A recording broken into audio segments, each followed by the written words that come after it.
Rude Awakenings, Chapter 14, read by Achan Sutito and Nick Scott. Our two pilgrims, having walked on from Rajgir with minimal possessions, are making for Bodh Gaya, where they intend to pay their respects to the site of the Buddha's awakening, and also, hopefully, to meet friends for Christmas.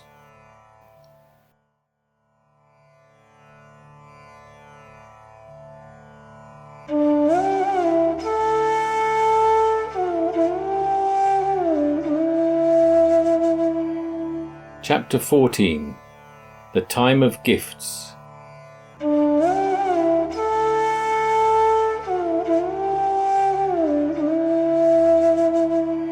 Achan Sutito. Christmas Eve. The road was taking us out of the realm of nameless villages to somewhere special. Bodh Gaya, 15 kilometers south of Gaya, the place where Siddhartha Gautama had his great awakening. In his time, it was a forest grove called Uruvela. He had already mastered the meditation systems of two contemporary teachers and found that, although they led to extremely refined states of consciousness, those states didn't last. Having ascended to higher planes, so to speak, a descent to the normal plane of consciousness is inevitable, with no resolution to the fundamental problem of being, that we experience ourselves as semi, but not completely, separate from experiences. Therefore, we can neither ultimately unite with what is pleasant, nor can we be totally divorced from what is unpleasant. Nor can we give up the search for happiness in one of these untenable positions. As the Buddha commented, association with the disliked is dukkha. Separation from the liked is dukkha. Not attaining one's wishes is dukkha. In an attempt to snuff out the whole pleasure-pain mechanism, Gautama had resorted to ferocious austerities in the company of 5 ascetics at Uruvela, nearly killing himself in the process. He eventually had to admit that asceticism was not the answer either. In that moment of recognition, he remembered the ease and peacefulness of a time in his childhood when he had been sitting in the shade of a tree watching his father at a ploughing festival. Shaded from the blazing sun, with no particular inclination toward this or that, his mind had settled by itself into a state of calm. Might that gratuitous, unforced calm be the basis for enlightenment? The world was benevolent on that day in another valuable respect. A local woman called Sujata, which means good birth, made him an offering of milk rice, which he ate. Although the other ascetics walked off in disgust, he now had both the physical strength and well-being and the mental ease and detachment to collect his highly trained attention and direct it to the roots of the problem of life, the creation of a self that is both alienated from life and besieged by it. Resolving to remain in that very spot until he had discovered an answer, he took up a seated position under one of the common trees of South Asia, Ficus religiosus, subsequently to be honoured with the name Bodhi tree, the tree of awakening. We too had received our share of offerings. The previous night, the relentless road had taken us into Gaya, which is one of the largest towns in Bihar. We had the name and address of the professor we had met on the previous day. The streets were suitably incomprehensible. Asking for directions, we connected to someone who wanted to get us interested in the huge temple to Vishnu in the city, but we eventually shook him off. We hired a scooter and gave him the professor's card. The driver pleaded his absolute certainty as to the destination, but we were a long time circulating the back streets and suburbs of Gaia, stopping here and there to make inquiries. Off we would whirl in another direction until the conviction petered out, and we received the next set of contradictory instructions. Then, surprisingly, just as I had given up, we got out. The name and the address had coincided with a neat house in a quiet and well-lit district connected with the university. Even more surprising, the person at whose home we had arrived bore the same name, title and address, but he wasn't the man we had met yesterday. He thought he knew him and thought he lived somewhere over the other side of town. Never mind. In terms of archetype, this man fitted the bill, spoke excellent English, and warmly invited us to spend the night in his house. Inside, all was very benevolent. The evening meal was offered and politely refused. Not even some fruit. It turned out that, according to their dharma, the hosts could not eat until the guests had eaten. I explained that my dharma as a samana was not to eat anything after noon. Nick, more ecumenical with his precepts than I, obligingly took some milk and biscuits. Hindu-Buddhist dharma was satisfied. We could relax. The daughter was told to heat some water so that we could bathe in comfort. The husband and wife ascertained that we could eat breakfast after dawn. But we emphasized it must be just a little something, and we had to leave just after 7 in order to reach Bodh Gaya in time for the meal that would surely be offered us by Nick's friend at the Burmese Vihara. "Katie knows we're coming," said Nick. "She's bound to want to look after us." After amiable discussions with the professor, we turned in. They, of course, gave us the front room, and they all bundled up in some tiny room out the back. I could hear the 2 women murmuring, and woke up in the darkness to hear them whispering excitedly. The clock said 3:30 a.m., and they were starting to prepare the little something. It turned up about 7 o'clock, a feast of savouries and sweets graciously served on polished metal platters against a background of faces brimming with joy. This sort of stuff just finishes your thinking processes. You open, you rejoice, you chant, and you eat. Our plans pulled us out of the door an hour later with the thought that a few miles of earnest walking might create the abdominal space needed for the next meal. We didn't get far. A few minutes' walk away we were stopped by a cry, and the original professor came across the road to beg us to enter his house and stay and eat as we had arranged. We regretfully said we couldn't stay. We had to get to Bodh Gaya, and we'd just eaten and were expected for the meal. Negotiations began. Eventually we settled for a very large glass of special creamy tea and some biscuits in his front room, then waddled out some 20 minutes later with a deadline frenzy pulling us toward our planned destination a few miles south. Nick was in front, his body bulging out of the small t-shirt, the back seam of his trousers split open. I was behind. With the effect of the food and the heat and the traffic, it was difficult to feel composed. It shouldn't be this way. All those sacred relics that I brought from England to offer to take to the holy places had been stolen. Those robbers had left me nothing to offer, except some composure, and I couldn't even make that. Maybe at least we could look a bit tidier.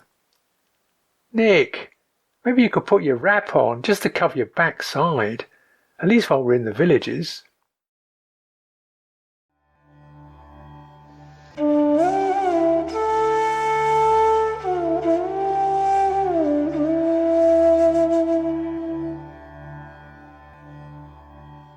Nick Scott. As so often the case on this pilgrimage, I was in a very contrasting space.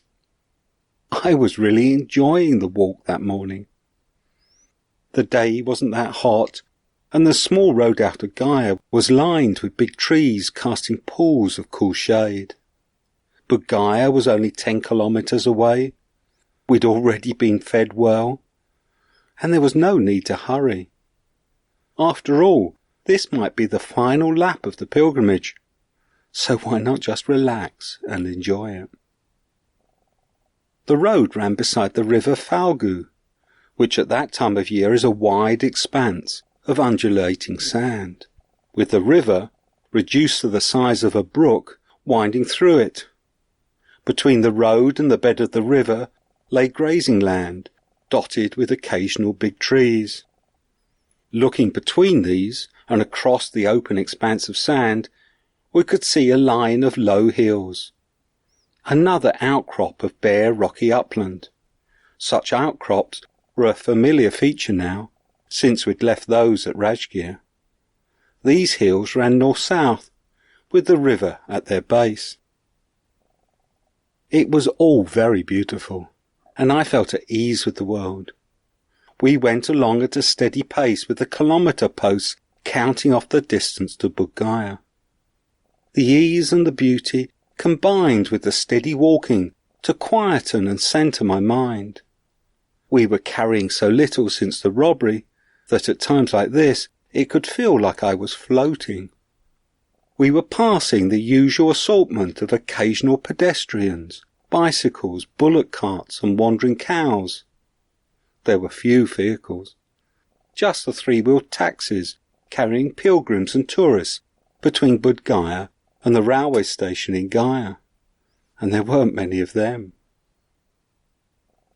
Eventually we caught sight of the Bodhi temple ahead, the top of its intricately carved tower just showing above the trees. That was wonderful. But it was just one more wonder, at the end of a wonderful walk for me. The Bodhi temple, built on the site of the Buddha's enlightenment, is the centre of Bodh Gaya, most of which is Buddhist temples, viharas and other places for visitors to stay. The Burmese vihara was beside the road into town, and it was the first building we came to. We turned in at the big gates and asked for Katie. I'd been introduced to Katie the previous summer in England. She was about to leave for India to help with a course in Buddhist studies organised by an American university, and she'd invited us to stay with them. We waited at the gate for her, while several young Western travellers came and went. Then Katie arrived to collect us. About our age, with long light brown hair, an English rose complexion, and a flowing skirt. She was also the first person from home, and the first woman we'd really met for 2 months, so that I was slightly mesmerised as we trooped along behind her. She took us to a modern block of accommodation behind the old vihara, climbing up 2 flights of outside stairs to come out onto a wide veranda on the roof. There were 3 rooms up there, facing a magnificent view across Bodh Gaya. They were the best rooms in the vihara. They also had the only hot showers in Bodh Gaya, and the first we'd seen since coming to India. Our room had been Katie's. She'd vacated it for us. We sat on the veranda enjoying the view, while we were brought tea in a teapot, with milk in a jug, just as in England. There was food too, including very English-looking slices of cake.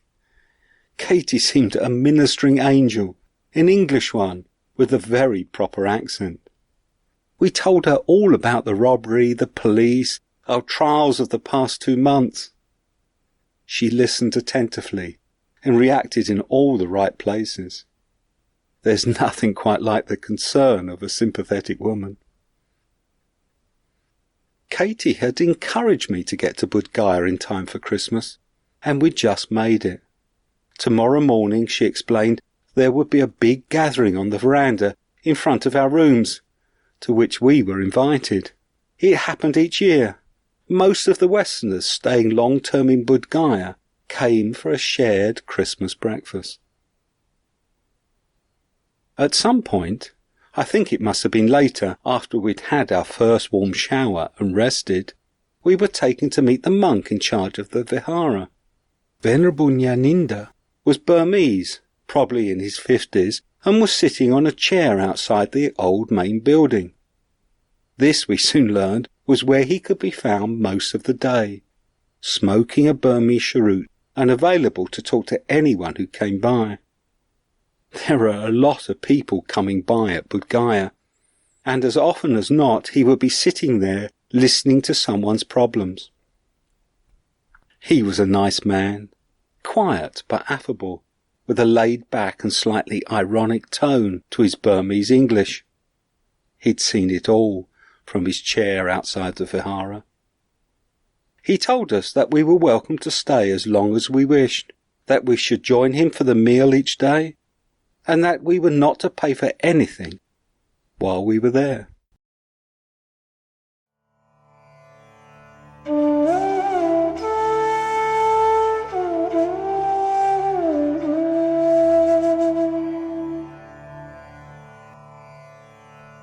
Achan Suchito.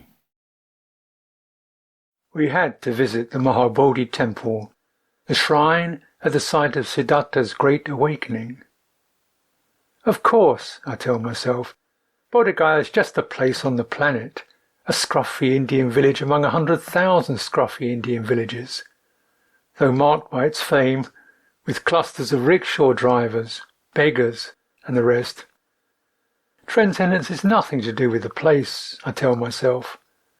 So the brain holds on, grateful for the ordinariness, the dingy chai stalls, the indeterminate drab buildings, defending its right to be rational, wary of any feelings of devotion, not wanting to be overawed. Yet, unreasonably, the heart rises to the sense of the occasion, rises so that all that brain reality disappears, and the sacred is born. There was a descent down the stone steps and a reluctance to look up at the towering temple. We were in a garden of devotion.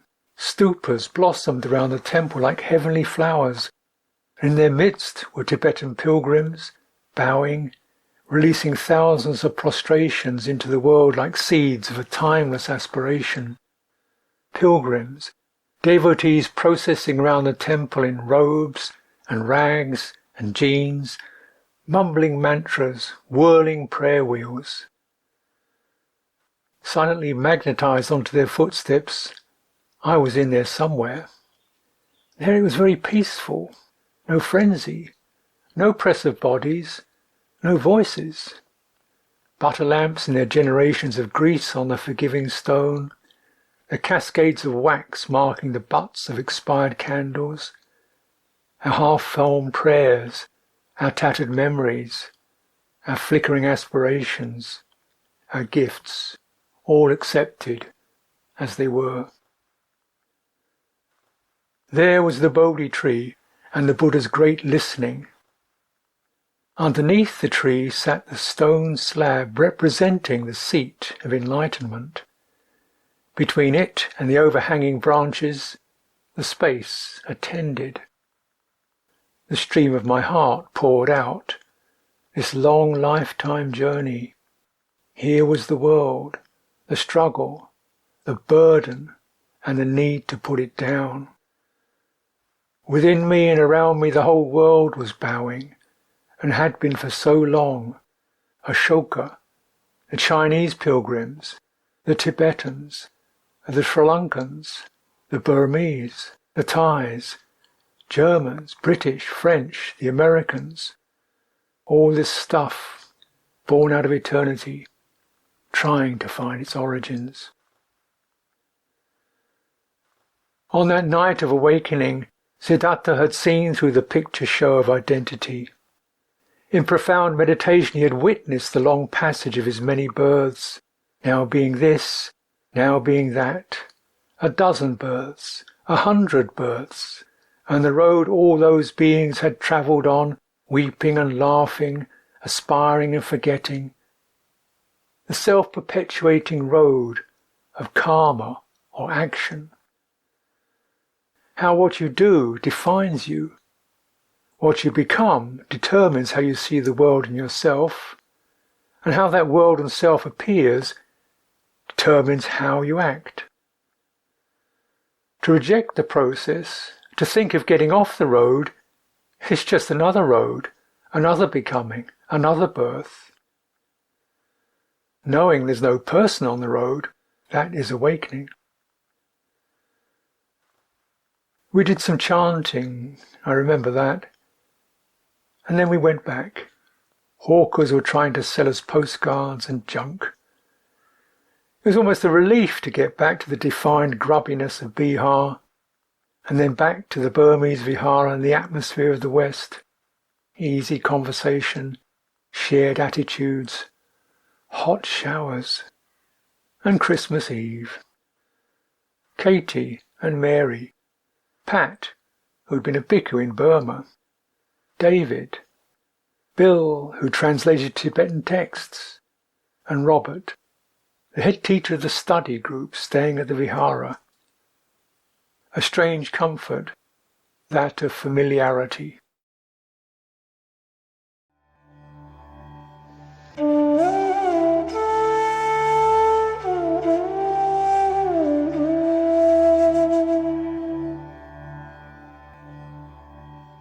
Nick Scott. Christmas Eve was also the half moon, so we sat up until midnight meditating in the Vihara shrine room. Next morning I got up late to find that things were already happening outside on the veranda. Ajahn Sucitto was there, helping lay the mats and distribute the cushions, so I went out to join him. Then we sat outside our room as the people arriving for the Christmas breakfast were introduced to us in turn.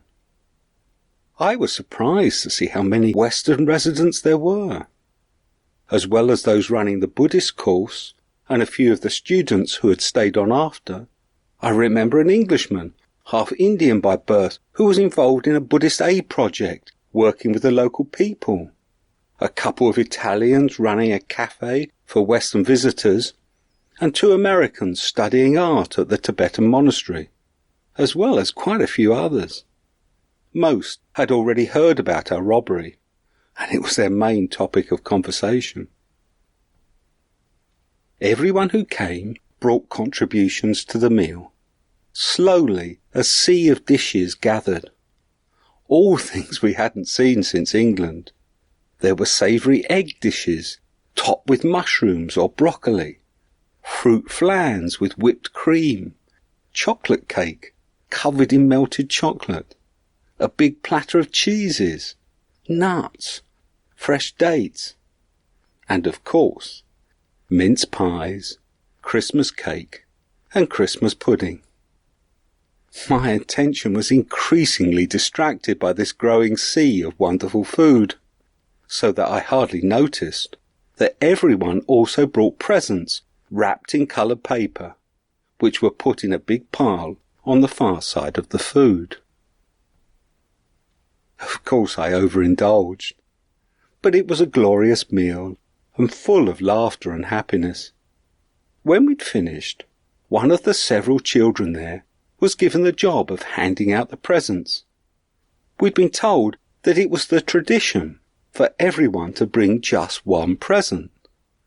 They'd all drawn a name from a bag the week before to find out who their present was to be for. A lovely tradition in which everyone would get something.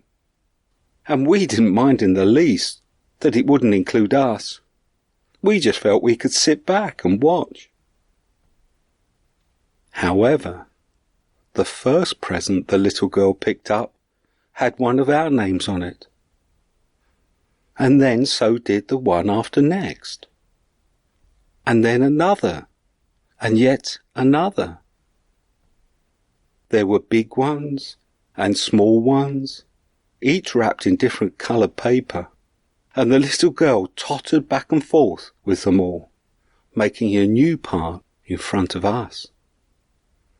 Half of the presents were for us. Everyone's attention turned to this growing pile and to us, but we were initially too stunned to do anything about it. We just let the presents mount up, with bemused smiles on our faces. Eventually, when we began to unwrap them, we found that inside were things to replace those lost in the robbery. There was a sleeping bag, water bottles, clothes, 2 sleeping mats, a bottle of mosquito repellent, anything anyone had in their possession that they thought we might need.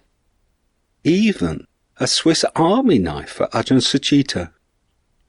Many of the gifts we'd never have been able to buy in India. I was in tears by the end. And that was just the beginning of the generosity we received in Bodh Gaya. Some at the meal hadn't been part of the arrangements of the night before. Katie had got us to tell her in detail what we had lost, and then she'd gone round telling the others. So they wanted to know what else we needed. Over the next few days, various other things arrived. Even a new alms bowl for Ajahn Sucitto, and by the time we left Bodh Gaya, nearly everything we had lost had been replaced. We were even offered a water filter like the one I'd been carrying unused for Ajahn Sucitto for the past 2 months. But thankfully, he turned it down.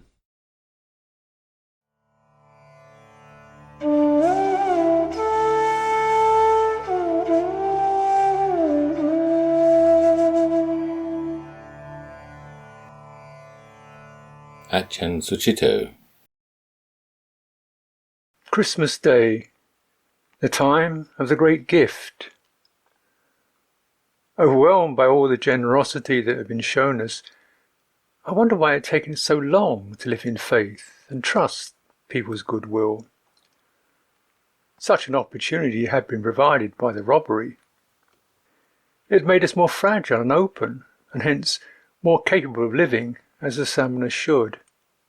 It was a Dhamma gift. My robes were now complete again. Venerable Nyanenda had given me a special Burmese Sangati made of hundreds of tiny patches. So now, in the place of the Buddha's enlightenment, how could one not go for alms? It would be a way of giving myself. The road outside the vihara was open and waiting. Bhante loaned me an alms bowl. I unwound my bandages and let my patched-up feet be naked, with white bands showing where the straps of the sandals had screened them from the sun. My scarred skin was so white in the dust. I was too big, too special, too delicate for the raw gaze of the streets where gnarled, grey-skinned women squatted and begged. I felt so self-conscious. But I stood with my lowered head a few metres away from the fruit stalls or chai shops, while the seconds beat in my pulse. When I counted to 30, I could move on. Sometimes the chink of a sugary snack, or the softer sound of a pastry hitting the bowl, would let me off early. Occasionally a Westerner would give me a cake or a banana with a smile. Then there'd be coins, 50 paisa pieces.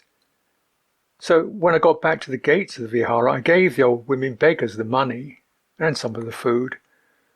The rest of the food I'd give to the bhikkhus, my brothers in the holy life. On another day, I wandered on my arms round south through Bodh Gaya, going slowly past the market stalls, nothing happening there, and along the dung-strewn road out of the village. Somewhere I came across a settlement in the dust, dry, mud-walled shelters crouching on the earth, with a few brick houses among them. Narrow winding paths with children playing half naked, hair matted with dirt, and a few old folk squatting. My body felt completely out of scale. Even my alms bowl was too much, but this time I'd been given another one. It was a stainless steel bowl made in Thailand, and it was of better quality than most Bihari villagers' household goods. But the villagers didn't mind that I was special. They stopped me, the old folk with their friendly inquiries, the children open-mouthed, and they brought rotis and rice. A child came running after me as I was walking away.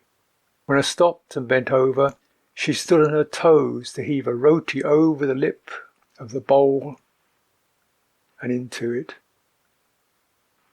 Her face was glowing with joy. The road took me gently back to the Mahabodhi temple. Overwhelmed again, I could only sit in the garden of prostrations with my bowl cradled in my lap. I chanted a blessing and meditated. Other people didn't mind that I was special. In fact, they seemed rather to enjoy it. Why was I finding being a person such a crucifixion? Christmas was always about visiting relatives, reaching out to affirm a connection with small gestures of kinship that get ritualized over the years. So down the road we went to visit monasteries to pay our respects to the elders of the Sangha in Bodh Gaya. There was Venerable Panyarama and the Mahabodhi Society, which was the Sri Lankan pilgrim centre. He was busy with people who could only make a little time for us. Then there were the Thai bhikkhus, besieged in the Thai temple, disjointedly polite. I was more or less of their tribe, but having gone native by living off the land did make me seem a bit odd. As for them, being planted in India, especially Bihar, was very difficult. Everything was rough, dirty and exposed, the exact counterpart to what Thais hold dear. But we made a good connection with Venerable Jnana Jagat, the head of the Mahabodhi Temple Committee. He was Indian, a Brahmin by birth, courteous and solicitous, and he invited us to share his mid-morning snack of chopped fruit while he listened intently to our tale. Expressing profound shame that we had been robbed in his country, he decided to extend his patronage to us, offering us to take us into the temple, up into the top of the towering shrine itself. I left feeling like a favoured nephew who had just received a shiny copper coin.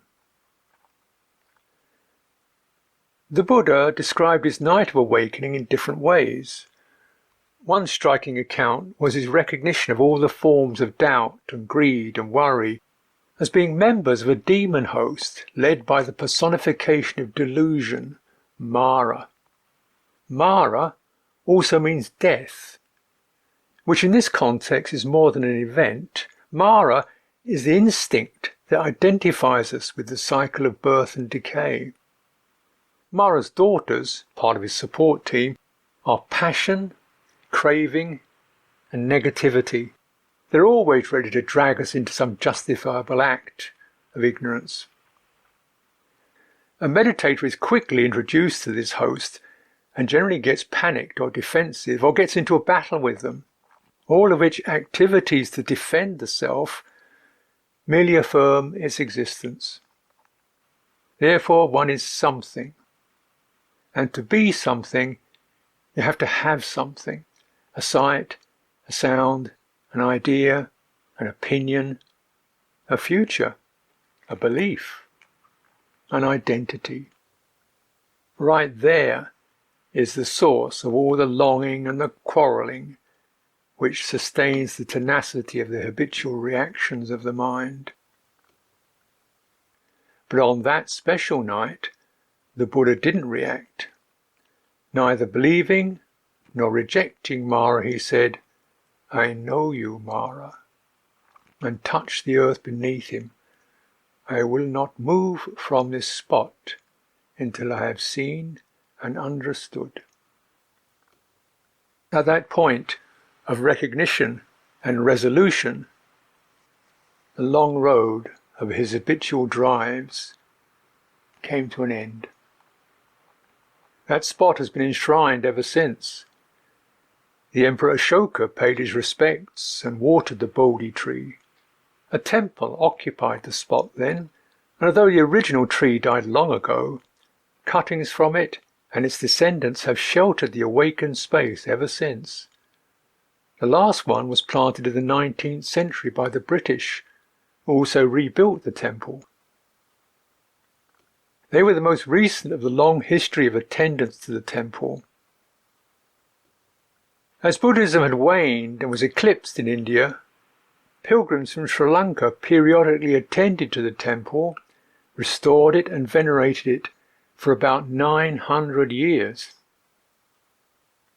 Then, when Sri Lanka was being colonized and Buddhism dwindled, the Burmese took over the responsibility. Meanwhile, local sadhus and swamis had also used the temple, and it had circumstantially accrued to them.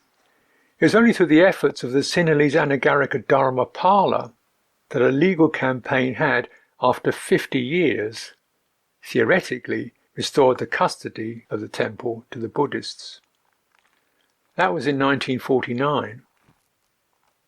But this was India, so a temple to Shiva still stood by the main entrance of the Mahabodhi temple, complete with priests asking for money, and Buddhists were actually outnumbered by the Hindus, including the head priest of the Shiva temple, on the Mahabodhi temple committee. Venerable Jnana Jagat clucked and shook his head about it, but what was there to do? And such matters should not spoil the vision of the holy place for us. Silence was then the order of the day when he led us around the terraces of the sanctuary in the evening. And as we walked into that mandala, India for once checked its squalling. He took us up inside the lofty temple where we could meditate, and left us there with a sibilant murmur. Above the very place of the Buddha's awakening, I looked over the darkness without and within. What was all this to me? A fragile attention was all I had. The Buddha was an indistinct image, and perhaps all the more resonant for that. He was Tathagata, the one who has come into the way things really are, and that defied all images. When we got tired and decided to leave, we found that someone had locked us inside the temple.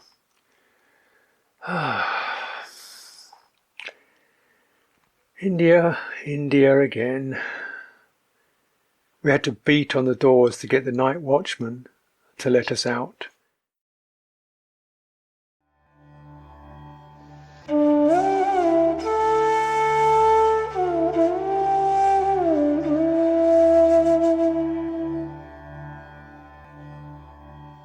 Nick Scott.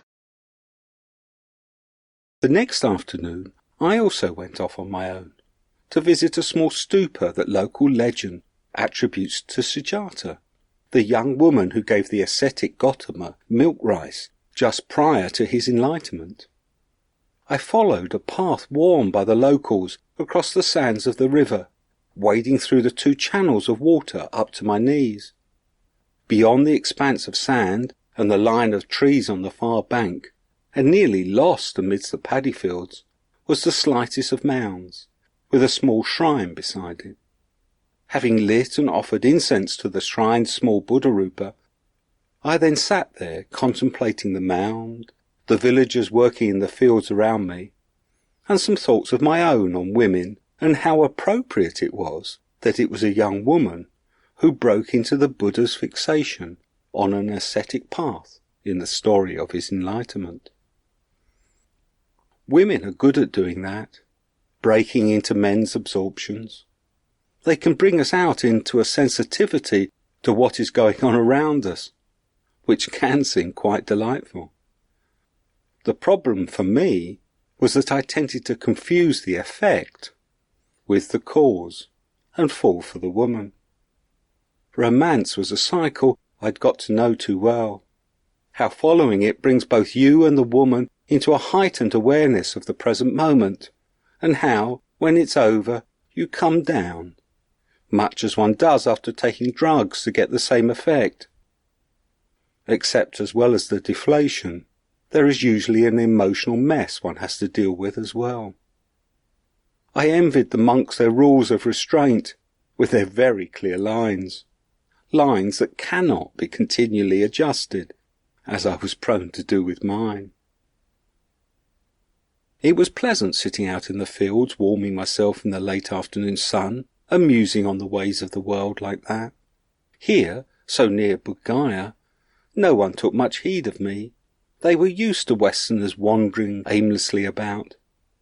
I remember enjoying being able to do that when I first came to Bodh Gaya in 1973. I spent many afternoons exploring the surrounding area, Indian village life being a novelty for me then. It was on that visit, and at the Burmese Vihara, that I met my first Theravadan Buddhist monk. He was a big friendly American who'd been ordained in Laos, where he'd spent several years, until he was forced to leave by the encroaching Vietnam War. I was at the Vihara to inquire about the Goenka course that I later did in Rajgir, and I met him in the office. I remember him slapping me on the back and wishing me well on the path. The next time I came to Bodh Gaya, a year later, it was to do 2 Goenka courses. The second a special one that he did once a year. It was his own personal retreat, and he allowed a limited number of his long-term disciples to do it with him. I shouldn't have been on it really, but having applied from Australia, mentioning that I was stopping off at the centre in Burma where Goenka had himself been taught, they assumed I must be such a long-term old disciple too. The Burmese Vihara at Bodh Gaya in those days had some 15 meditation cells in the garden, and that's where we were housed. Goenka was in the main house and we never saw him. The small brick cells looked like garden sheds and lined 3 sides of the garden. We had to share them, 2 to each, and because no one knew me, I got to share with the other unknown participant, an English guy ordained as a Tibetan Buddhist monk who'd been allowed on this special course because of his ordination. In our little hut were 2 low benches, just long enough to lie down on, and between them a narrow space the width of the door. That's all there was. It was a really small hut. We spent 20 days together in that little hut, me and the English Tibetan monk, sleeping on the benches at night and sitting on them in meditation during the day.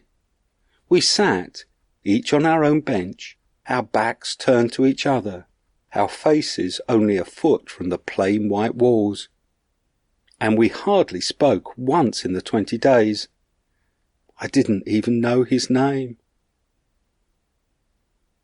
The course was intense, and I achieved a level of concentration I'd never managed before. I'd get so absorbed in the technique of slowly sweeping my attention down my body, feeling every slightest vibration, that in an hour my attention wouldn't have reached my toes. That level of concentration brings with it a refined and blissful sense of peace. I really thought I was getting somewhere. Always a bad sign with meditation. After about 2 weeks, we had a day of rain.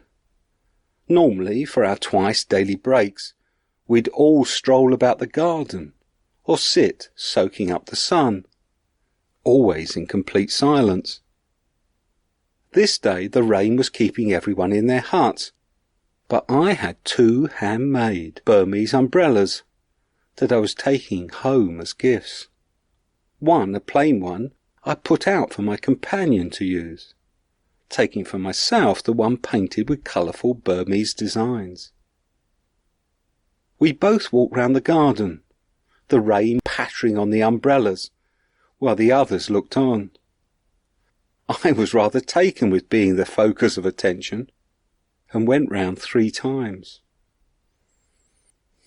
At the break's end, we returned to the meditation, but just the slight excitement of our little parade had disturbed the balance. The meditation wouldn't go right. I began to panic a little, which of course made it worse. So I tried harder, which made it even worse. The more I tried, the further I got from being able to do it. The ability to concentrate on those subtle sensations had now totally gone. Next day it was the same, and the day after too, and the more it went on, the more fed up I got. I had fallen from heaven, and I couldn't get back. That was to be a cycle I'd go through over and again over the next few years, until I got the lesson and started to allow things to be just how they were. The course finished on the night of the full moon. We gathered that evening in silence in the meditation hall and waited for Goenka. He arrived about 10 with a big smile on his face and announced we were all off to the Bodhi temple. Everyone was given candles and incense, and we walked together through the empty streets, still in silence. The temple compound was lit with the flickering light of thousands of butter lamps. Others were already there, sitting quietly under trees or doing prostrations towards the temple. We wandered through the grounds following Goenka, and then sat in meditation, clustered together under the Bodhi tree, while Goenka did some chanting, his deep melodious voice coming and going in the night air. It was all incredibly uplifting. When we left, leaving our candles and incense alight around the base of the tree, each person did some form of bow. We made an assortment of gestures of respect towards the Bodhi tree, everything from slight nods of the head to formal bows kneeling on the floor. The Tibetan monk did full-length prostrations. As we returned to the vihara, all as high as kites, we were allowed to talk for the first time. We started hesitantly, but came through the gates of the vihara producing an excited babble, and then clustered together in little groups sharing our experience of the past 3 weeks. Myself and the monk ended up sitting up talking in our hut most of the night. That is when I found out that his name was Stephen Batchelor, that he was my age, and that he had also come out to India straight from school. He'd ended up in northern India, studying with the Tibetans, where he had eventually become a monk. These courses, this was his second, were his first experience of Theravadan Buddhism. It was Stephen, now a meditation teacher and writer, who introduced me to Katie when he heard about the pilgrimage. They both lived near Totnes in Devon then, a centre for all things alternative and a place where lots of Buddhists resided. The candidate for the Green Party, a Buddhist, got the highest vote for any Green candidate in Britain. He too was a meditation teacher and was coming out to Bodh Gaya in a few weeks to teach 2 retreats, for which Katie was to be one of the organisers. His name was Christopher Titmuss, the Theravadan monk who'd been with me on the meditation course in Rajgir the year before I met Stephen. The Buddhist world in the West could be a small one then. Each morning while we were in the vihara, we had breakfast with Katie and the others who'd been running the Buddhist course. Those breakfasts were very pleasant affairs. We'd sit around drinking coffee and munching on toast, marmalade, and other delights that the 2 of us hadn't known for months. The coffee would fuel long conversations about Buddhism, practice, and the world. our hosts, had also become interested in Buddhism in India in the 70s. Now they were here teaching it to another generation. Now that the course was over, they were packing everything away. They had a library of all manner of books on Buddhism and related subjects, which, to our frustration, we only got to see the day it was being put into cases. The locals who'd been doing the cooking had to be paid and arrangements made for next year. Then the organisers began to leave, most of them off to do some travelling before returning home. Katie was the first to go. Each year she would spend a week on the beach in Puri, the nearest India gets to a seaside resort, before returning to start organising the Christopher Titmuss retreat. It was sad to see her go. We both felt a lot of gratitude towards her. But she was very English, and somehow, what with us being English too, we never seemed to get the chance to express it.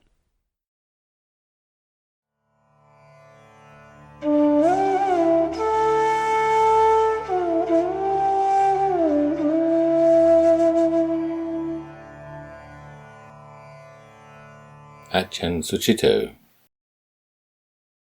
Our plans. To stay in Bodh Gaya until New Year's Day, and then go to Calcutta to apply for new passports and visas. Nick would try to get his traveller's checks and our airport tickets replaced, and so our time as beings who have no nationality, no permission to be here, and no possibility of leaving would come to an end. Time and the road won't be cheated. You've got to move on. And maybe, with the wondrous gift of all our supplies, we might even complete our original plans. All that was certain was that it would now be a, who knows, pilgrimage. But for now, I didn't feel like going places, limiting my movements to alms-faring and visiting the Mahabodhi temple. I didn't go to the enormous Japanese Buddha, or the Tibetan temples, or the archaeological museum. I wanted to spend some time meandering through the village to be with its ordinariness, to get a feeling for the people, and therefore for myself. There were plenty of pilgrims of all manner and persuasion. Now, in the cold season, Bodh Gaya was particularly attractive to Westerners, especially as Christopher Titmuss made a practice of giving a meditation retreat every January in the Thai temple. It promised to be full, with around 100 people. This year brought the added interest of Andrew Cohen, a self-proclaimed master from America who reckoned himself enlightened, and who would be holding teaching dialogues nearby at the same time. The Burmese Vihara also regularly housed retreats headed by Venerable Nyaninda in the more sober deadpan Theravada style. At other times, Bhante just hung out. In the evening, he would be sitting outside in a chair with a couple of bits of wood smouldering in front of him, occasionally poking at them with a stick. Night and day he would be unflappably responding to the various requests, invitations, queries, and calamities that came up. He wasn't trying to get everything perfect, but he kept his eyes open and saw what he could do. He'd blend the compassion to respond with the equanimity to stay sane. As for the residents, after the local Bihari folk, the most sizable community was the Tibetan traders. Their simple but clean tea shops were frequented by Westerners in mystically prescribed T-shirts smoking beedies, enjoying the wholesome food. Tibetans are resourceful folk. They had learned to adapt and to relate to Westerners, who in turn were naturally sympathetically inclined to them as refugees from a holy land. They did a brisk business selling goods on the street. You could never haggle a price with the Tibetans. Compared with the local people, they were quick-witted and bright. While the Indians seemed to be just about getting by, The Tibetans got the business. But there was always the sacred power of Tibetan Buddhism. At the end of 1990, out for a stroll, heading for the Bhutanese temple for no special reason, we rounded the corner of the road and were confronted by a loosely defined procession of monks in Tibetan robes. It snaked like a carnival dragon, with a large, bare-chested Tibetan man on a wheelchair at its head, coloured gifts on its back, and cymbals and trumpets bristling from its sides. There were Western lay people in there too. At the gates of the temple it cheerfully swallowed us up without breaking its stride, swept up the temple steps and disintegrated in the main hall. The mass of blood-red and yellow robes with one saffron misfit, something covered in red hair, and assorted humans swirled and settled before the huge bulging-eyed gaze of Guru Padmasambhava. A silent Buddha was in the centre of the shrine, with Avalokiteshvara, the Bodhisattva of compassion, to his left, but the Guru on his right was the real host of the occasion. He was brandishing a vajra to drive away all forms of delusion. Visually the place was vibrating with the suffusions of turquoise, the waves of passionate reds, the jewel adornments of citrus yellow, blue and emerald spheres, cascades of gorgeously arrayed Buddhas, Bodhisattvas, many-headed manifestations and fire-wreathed snarling Dharma protectors. Whose side were they on? In the Vajrayana temple, such discrimination is foolish. All manifestation is void and welcome.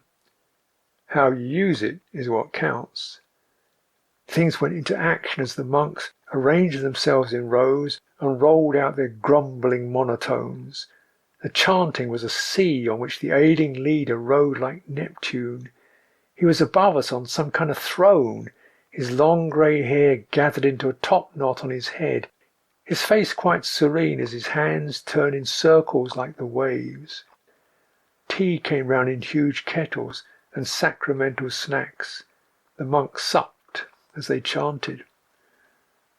The Theravadan, there has to be one wet blanket at every party, politely declined. I was in one of the rows near the centre of the action. Looking round I could see Nick over at the periphery, happily digging into the sacred refreshments. Afterward, as we were making our way back to the vihara, Nick told me what he had gleaned from the lay people. The elderly sage was Dilgo Khyentse Rinpoche, a very high lama, senior of a lineage. He was very ill, and the ceremony was about praying for his health.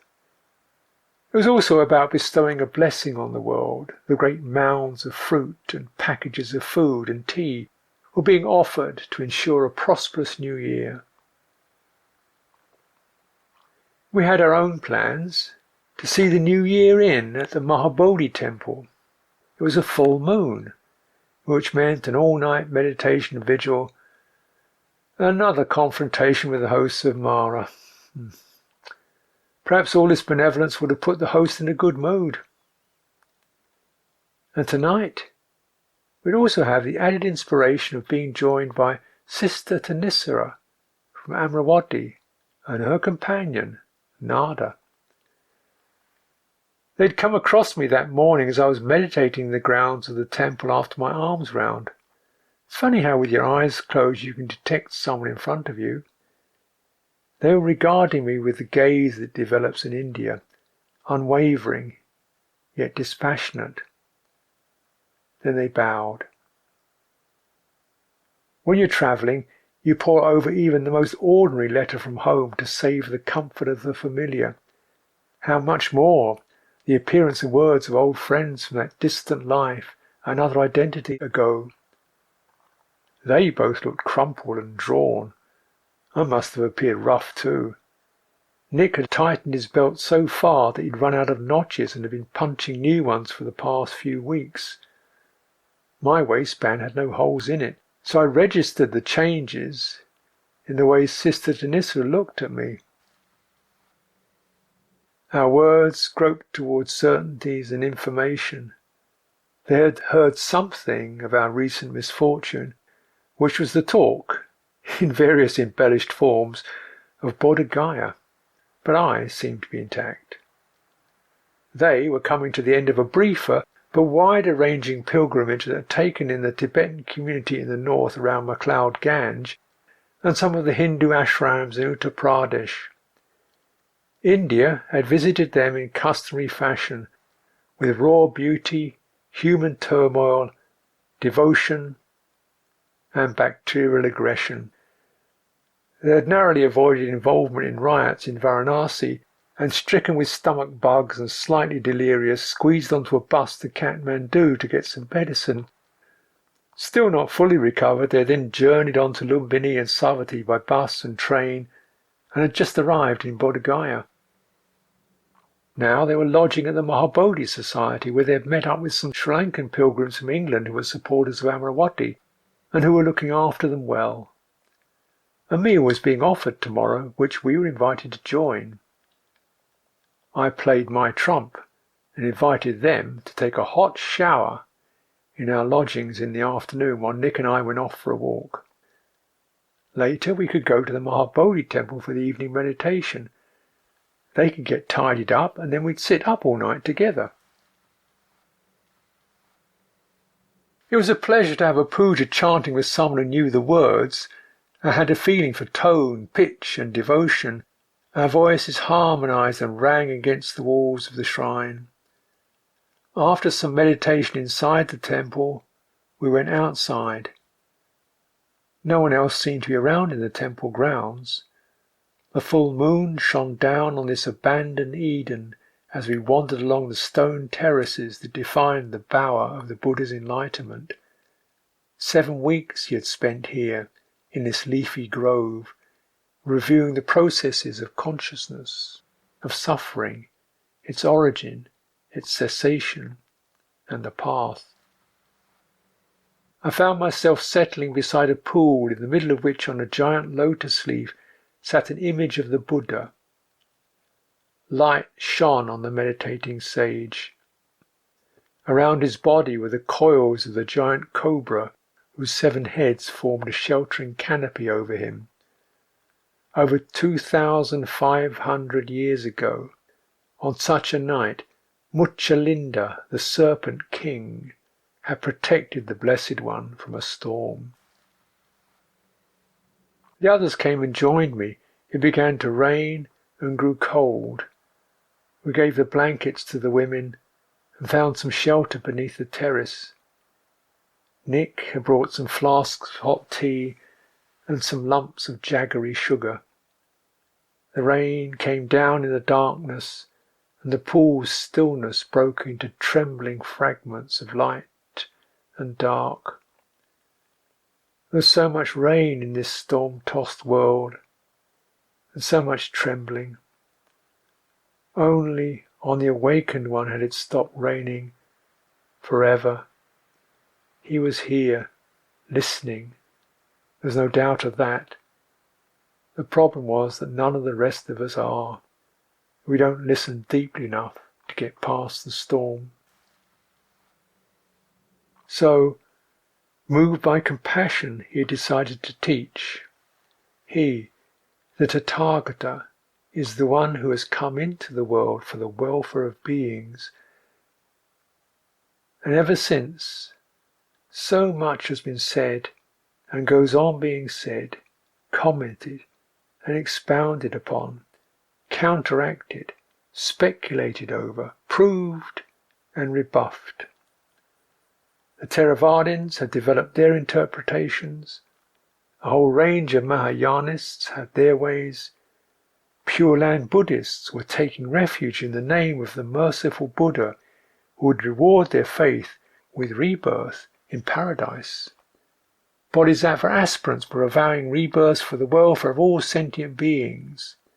Western empirical skeptics stripped away all the ritual and the devotion and dictated that we should rely only on what we could know for ourselves. Some had even sacked the Buddha from authorship of the teachings altogether. And thousands of years later, after the suttas and the sutras and the Abhidharma and the Great Vehicle and the Thunderbolt Vehicle and Zen and Salvation Buddhism, Western Buddhism, Buddhaless Buddhism, it is still raining. In all that splash and fragmentation we forget where awakening comes into the world. Now, as before, suffering and the end of suffering is all I teach. ท่านธรรมยังธรรมาภิตุติงกโรมะเสโยโสสวากขาโตภะคะวะตาธัมโมพระธรรมนั้นใดเป็นสิ่งที่พระผู้มีพระภาคเจ้าได้ตรัสไว้ดีแล้วสันทิฏฐิโกเป็นสิ่งที่ผู้ศึกษาและปฏิบัติพึงเห็นได้ด้วยตนเองอากาลิโกเป็นสิ่งที่ปฏิบัติได้และให้ผลได้ไม่จำกัดการเอหิปัสสิโกเป็นสิ่งที่ควรกล่าวกับผู้อื่นว่าท่านจงมาดูเถิดโอปานายิโกเป็นสิ่งที่ควรน้อมเข้ามาใส่ตัว